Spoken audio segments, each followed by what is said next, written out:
So when you buy a pair of Vans shoes or a pair of canvas shoes, it can be tempting to think that you can put them on your feet straight out of the box and wear them all day. But believe me when I tell you, this is a bad idea. Instead, you need to learn how to break in your Vans shoes to help prevent foot pain and blisters. Now, breaking in Vans shoes doesn't have to be difficult, and you can do it the slow way or the quick way. I'll show you and tell you about both, and then you can decide what's best for you. Now, if you're going to do it the slow way, it's a simple one if you're not in a hurry, then the easiest way to do this is to gradually increase the time you wear them for each day until they're fully comfortable. So when I buy a new pair of shoes, I tend to wear them maybe for half an hour or an hour around the house. And I'll do that for a week or so. And as my feet get used to them, I'll up that time to 2 hours, 3 hours. And gradually it'll get to the point where I hardly notice them on my feet anymore. Then I'll wear them outside, make sure I can do some short walks in them. And once I've got to that point, they've pretty much broken in. They've molded to my feet. So this is a slow, sensible approach. Another thing you can do while you're doing that is wearing chunky socks. Chunky socks can help make the breaking in process a little easier for you. They stop like friction and rubbing. Plus, they just create that little bit of extra stretch inside the shoe, that extra millimetre or so that makes those shoes just a little bit more comfortable to wear. But there are other approaches. So what else can you do? Well, you can try adding new insoles. Now, obviously it depends on the Vans that you've got. These ones here, if you look at the insole inside, it's virtually impossible to come out. So what I tend to do is buy my Vans just a tad bigger so that I can fit in either a comfort insert or an orthotic into the shoe. And when I do that, that can really help with cushioning, making them easier to wear. The other thing you can do is flexing your shoes. Now, flexing your shoes means that when you've got a new pair of shoes, they're quite rigid.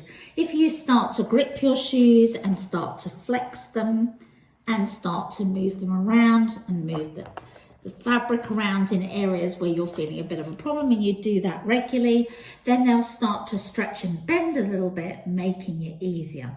So simple things again that can try and help you with making your shoes more comfortable.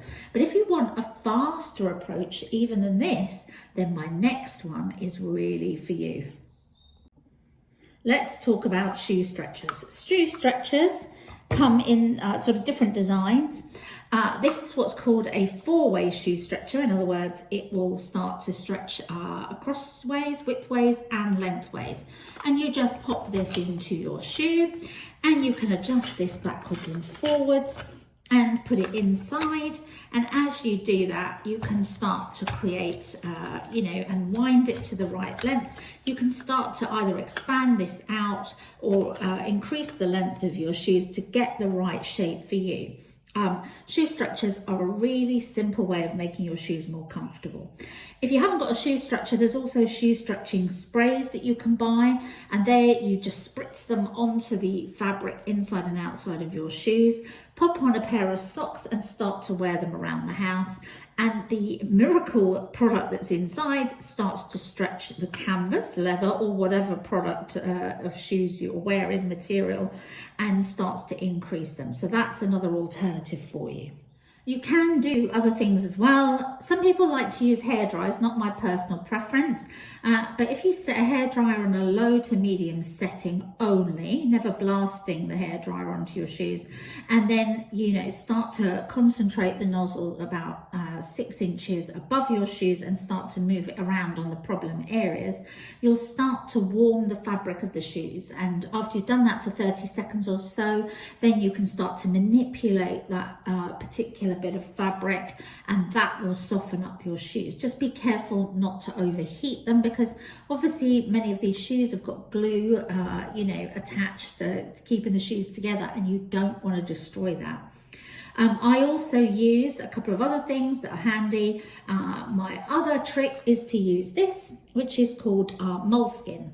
Moleskin is a really nice soft fabric that is sticky on the back, and you can cut moleskin to shape, and you can put that moleskin, for example, in the back of your shoes where it might be rubbing, and it helps your feet sort of glide more easily as they're walking rather than creating pinch points or blisters. Vaseline or anti-friction sticks will also help. Anti-friction sticks made for shoes and feet are obviously the prime one you should use because they just twist like a lip balm, and you spread them on the area that you need help with, and you reduce friction. So all of these things will hopefully help you to break in your Vans so they're more comfortable and you don't actually ruin your feet trying them for the first time.